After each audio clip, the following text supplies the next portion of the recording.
वैसे अगर आपको कोर्स टेस्ट में स्टक हो जा रहा है, ये वेदर वो एक फुल सिलेबस टेस्ट है या आपका पार्ट सिलेबस टेस्ट है, तो दिस वीडियो फॉर यू। मैं 5 पॉइंट आपके साथ शेयर करूंगा। जल्दी जल्दी करते हैं ताकि आपको भी टाइम बचे और you can go for studies है और फिर रिजल्ट दिखे। तो सबसे पहले स्टार्ट करते हैं, that is approaching the question.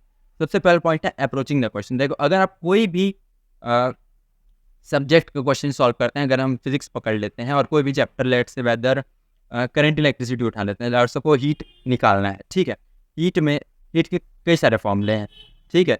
जैसे कि फॉर एग्जांपल VIT हो गया, VIT voltage into time into current, और क्या I²RT करंट का स्क्वायर, रेजिस्टेंस इंटू टाइम। तो अगर सबसे पहले आपको देखने की मुझे क्वेश्चन में गिवन क्या है, ठीक है, क्योंकि नीट में जो क्वेश्चंस आते हैं वो सिंगल फॉर्मूला बेस्ड क्वेश्चंस होते हैं और दे आर वेरी इजी, समझ रहे हो ना। उसमें ज़्यादा तुम्हें एकदम दिमाग लगाने की जरूरत नहीं पड़ती है, वो जल्दी जल्दी हो जाता है। बस वो है कि स्पीड एंड एक्यूरेसी, आपको मिस्टेक्स नहीं करनी है और टाइम में क्वेश्चन सॉल्व करना है, यही चीज़ नीट में मैटर करती है। तो उतना डिफिकल्ट नहीं होता है क्वेश्चन। तो सबसे पहले तो अपने दिमाग में ये जो सोच के जा रहे हो ना कि मेरा पेपर बहुत ज़्यादा डिफिकल्ट आएगा, ये चीज़ को सबसे पहले निकालो, समझ रहे हो। और बात रही कि वापस पॉइंट में आते हैं, दैट्स अप्रोचिंग द क्वेश्चन। तो आपको सबसे पहले देखना है कि मुझे गिवन क्या है मेरे क्वेश्चन में और मुझे निकालना क्या है। गिवन और मुझे निकालना क्या है, फिर उसके अकॉर्डिंग तुम अपना दिमाग लगाओगे कि मैं कहाँ से जाऊँ ताकि शॉर्टेस्ट पॉसिबल वे में मेरा जल्द से जल्द मेरा जो आंसर है वो निकल जाए, मैं टिक करके आगे बढ़ूँ, ठीक है। तो एक तरह से तुम इसको टाइम बचाने का तरीका भी बोल सकते हो, अप्रोचिंग द क्वेश्चन। और अप्रोच करोगे जितना अच्छे से, जितना अच्छी तरह के तरीके से तुम अप्रोच करोगे ना, उतना ज़्यादा क्लियर होगा वो क्वेश्चन और उसको तुम उतनी आसानी से सॉल्व भी कर पाओगे, ठीक है। Second thing is option elimination, क्योंकि 4 ऑप्शन हैं और इसी एग्जाम्पल वापस होते हैं कि लेट्स से तुम्हें हीट निकालना है और लेट्स से एक दो ऑप्शन में ना यूनिट के साथ में जूल नहीं दिया है, समझ रहे हो।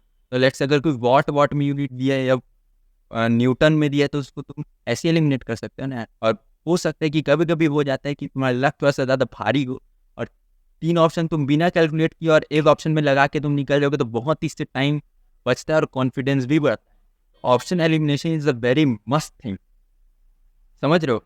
तो ये चीज़ पेपर अटेम्प्टिंग स्ट्रेटजी में भी लोग बताते हैं, लेकिन मैं तुम्हें यहाँ जो तुम्हारा स्कोर स्टक हो गया, तो इस प्रॉब्लम से ये भी एक सॉल्यूशन होता है कि तुम ऑप्शन एलिमिनेशन को शायद यूज़ नहीं कर रहे होगे, तो इस चीज़ को थोड़ा ध्यान रखो और ऑप्शन एलिमिनेशन टेक्निक को यूज़ करो, ठीक है।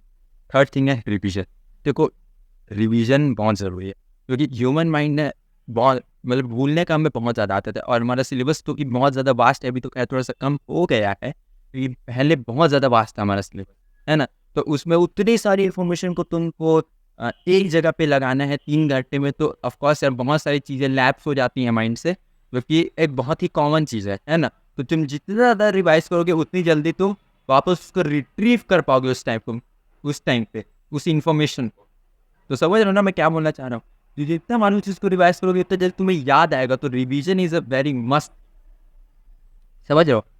रिवीजन हो गया, अब है एनालिसिस, पेपर एनालिसिस। तुम मॉक पेपर दे रहे हो और उसको एनालिसिस नहीं कर रहे हो ना, तुम्हारा 3 घंटा है वो waste, it's a complete waste of time, समझ रहे हो।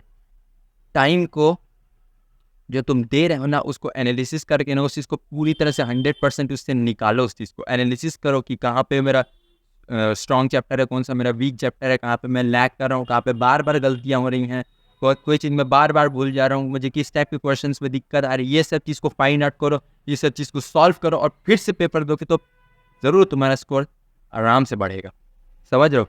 And last and the final thing and very important thing is confidence. अपने ऊपर कॉन्फिडेंस रखो कि हाँ मैं पेपर दे के जा रहा हूँ, हाँ मैं पढ़ा हूँ और मुझे अपने अंदर कॉन्फिडेंस है और मैं छोड़ के आऊँ, समझ रहे हो। तो अपने अंदर कॉन्फिडेंस हो, खुद के ऊपर भरोसा जब तक नहीं रहोगे तब तक कुछ नहीं होगा।